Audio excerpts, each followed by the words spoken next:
পাড়ার এক জেঠু সে মা কালীকে জোড়া পাঁঠা দিয়েছিল, তার মেয়ে ছেলে টেলে হয়নি বলে। জোড়া পাঁঠা তো আর বাড়ির লোক খেতে পারবে না, গোটা পাড়াকে ডেকেছে। আমাদের আবার গান নেই সেদিন, আমাকে সকালবেলা এসে ডাক দিচ্ছে, কৃষ্ণ মাকে নিয়ে চলে যাবি কাল দুপুরে। কোথা? তোর আর তোর মায়ের আমার বাড়িতে কাল দুপুরে পাঁঠা প্রসাদের নিমন্ত্রণ, হাঁড়ি বন্ধ, মানে হাঁড়ি উল্টে দিবি একদম। আমি মনে মনে ভাবছি সেটা ছাগল আবার কবে থেকে প্রসাদ হয়ে গেল। মাকে গিয়ে জিজ্ঞাসা করি, মা তো বয়স্ক লোক, মা আবার আমার প্রশ্নের উত্তর দিতে চায় না। আমি যখন মাকে গিয়ে জিজ্ঞাসা করলাম, ও মা, বলে কি রান্না করছিল আর কি, এই জেঠু এসে বলে গেল কালকে দুপুরবেলা নাকি তোমার আর আমার জেঠু বাড়িতে পাঁঠা প্রসাদের নিমন্ত্রণ, বলে যদি খাও তো যাবে। আমাকে তাকায়নি, না তাকিয়ে বলছে। এরপরে বলছে, ও মা, বলে কি, আরে ছাগল আবার কবে থেকে হয়ে গেল প্রসাদ। যেই বলেছি না, খুন্তি নিয়ে তেড়ে এসেছে আমার দিকে, যাও যে তোকে নিমন্ত্রণ তাকে বলবি যা।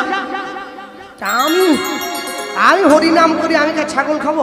আমার বাবা বলতেন, যে মুখে হরিনাম হয় সেই মুখ যদি বিড়ি তিরঙ্গা সিগারেট তামাক গুটকা শিখর বিমল কাটা খৈনি খায়, ওকে মুখ বলেনি, ওকে বলে ভাগাড়। হরিনামও করছো, বিড়িও খাচ্ছ, তুমি কেমন মুখ তৈরি করেছো? হ্যাঁ, তা আমি হরিনাম করি, আমি তো ছাগল খাবো নি, বসে রয়েছি। পরের দিন সকালবেলা গানে বেরোবো, এদিকে আপনার দিকেই গান আছে, আর যেইখানে বাঘের ভয় সেইখানে সন্ধ্যা হয়। মুখোমুখি পড়ে গেছে সেই লোকটার সাথে, ও বাজার করতে যাচ্ছে ব্যাগ নিয়ে। গেলি নি এত করে বলে গেলাম, আর যেটু কীর্তন করে আমি কি ছাগল খেতে পারি? ওরে নিরামিষ, নিরামিষ। আমি তো চিন্তায় পড়ি, ছাগলও বলছে আবার নিরামিষও বলছে। হয় যেটু নিরামিষ ছাগল বলতে আমরা হিঁচড়কে বুঝি, গাছ পাঁঠা যেটাকে বলে। তুমি কি হিঁচড় বলে দিয়েছো?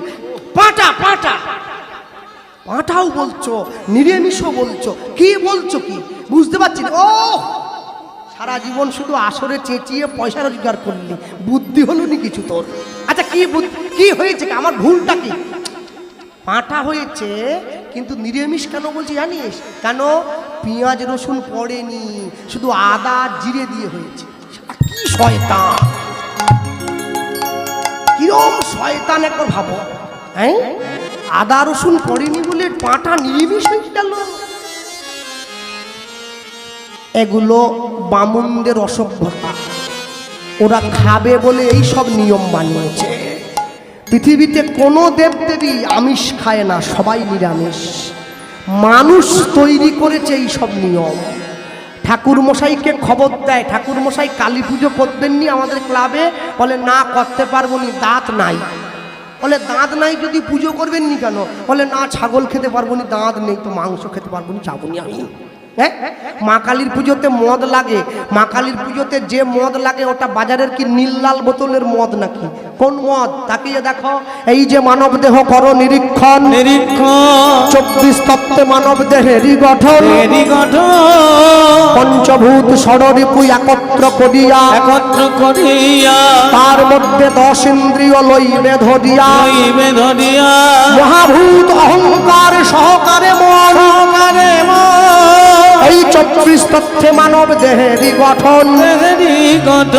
সহস্রাত পদ্ম হয় সহস্রের দল, মধ্যে একটা রামেশ্বর গোলকমণ্ডল। নাসামূলে দ্বিদল পদ্ম রূপ খণ্ড নাখি, কণ্ঠ জুড়ে 16 দল পদ্ম মাঝে দিল রাখি। হৃদপদ্ম বিরাজিত দ্বাদশ যে দলে, কুলকুণ্ডলিনী শক্তি 10 দল নাভিমূলে, নাভির নিম্ন ভাগে এক সরোবর, অষ্টাদল পদ্ম আছে তাহার ভিতর, তার মধ্যে আছে নারী 3.5 কোটি, 72,000 নারী তাতে বাঁধা আছে আটি।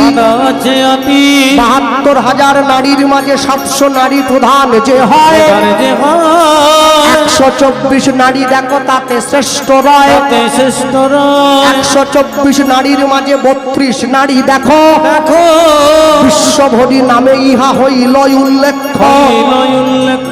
এই বিশ্ব সব হরির মাঝে আছে নারী তিন, আছে নারী তিন, ইড়া পিঙ্গলা আর সুষুম্নাতে ভিন। সুষুম্নাতে ভিন, বাম ভাগে ইড়া আর ডাইনে পিঙ্গলা, পিঙ্গলা মধ্য ভাগে সুষুম্না দেখো চক্রাকারে রইলা, চক্রাকারে রইলা। সুষুম্নার মাঝে আরেকটা নারী বটে রয়, নারী বটে না কুহু নারী বলিয়া আছে তাহার পরিচয়। তাহার পরিচয়, সহস্রার থেকে যে রস ঝরে পড়ে, রস ঝরে পড়ে কুহু নারীর মধ্যে দিয়া যায় যে শরীরে, যায় যে শরীরে, ওখান হইতে রস আবার ঊর্ধ্বগামী হয়, ঊর্ধ্বগামী হয়। ওটা গিয়ে কুণ্ডলিনীর শিরে পড়ে ভাই। শিরে পড়ে ভাই, যদি কেউ নিজের আল জিহা উল্টো করে, উল্টো করে এক বিন্দু গুরু কৃপায় সেই রস পান করিতে পারে, পান করিতে পারে, তার এই দেহখানা অটল হয়ে গেল। অটল হয়ে গেল। প্রেমানন্দে সবে মিলে হরি হরি, প্রেমানন্দে সবাই মিলে হরি হরি বলো। এই সেবাকে মোদের সেবা বলে সাধুজন। ওই চুল্লু খেয়ে উল্টে পড়লে হয় না মায়ের পূজন।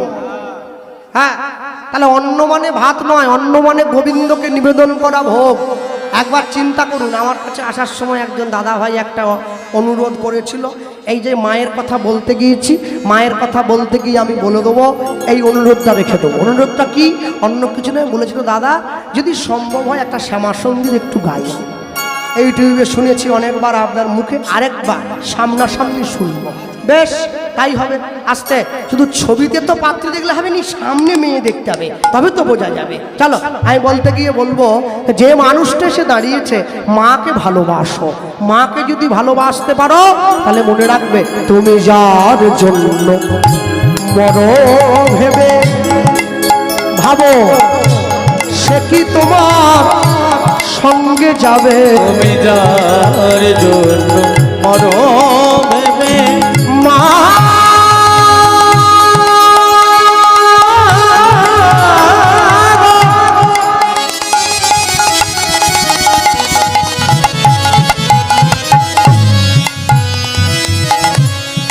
মা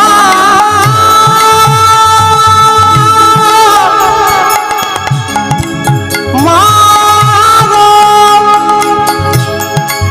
হে মা ব্রহ্মময়ী, হে মা পরাল বদনী, হে মা খড়গধারিণী, মায়া মায়া মা যার জন্য মরো ভেবে, সে কি তোমার সঙ্গে যাবে।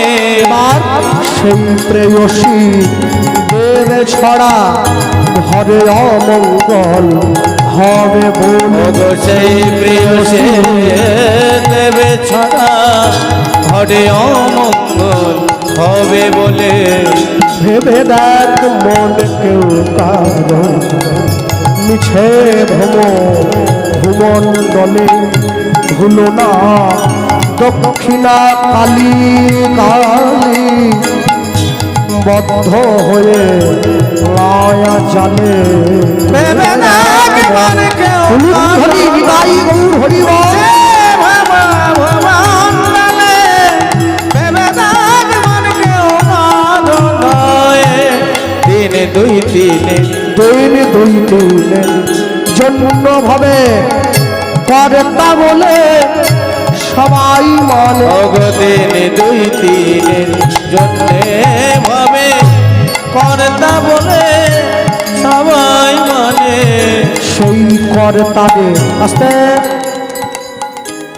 এই কমিটি দাদা ভাই একটা দুঃখের কথা আমাকে বলল, এটা কিন্তু আমি আশা করিনি। দাঁড়াও দাঁড়া, কিন্তু দাঁড়া, শোনো, যে গ্রামে 20টা মুসলিম বাড়ি থাকে একটা মসজিদ তৈরি হয়ে যায়, যে গ্রামে 500 হিন্দু বাড়ি থাকে একটা মন্দির তৈরি হয় না, এটা বড় দুঃখের। হরিনামে ঘাটতি হবে কেন? গাঁবাচি চললে তো হবে না।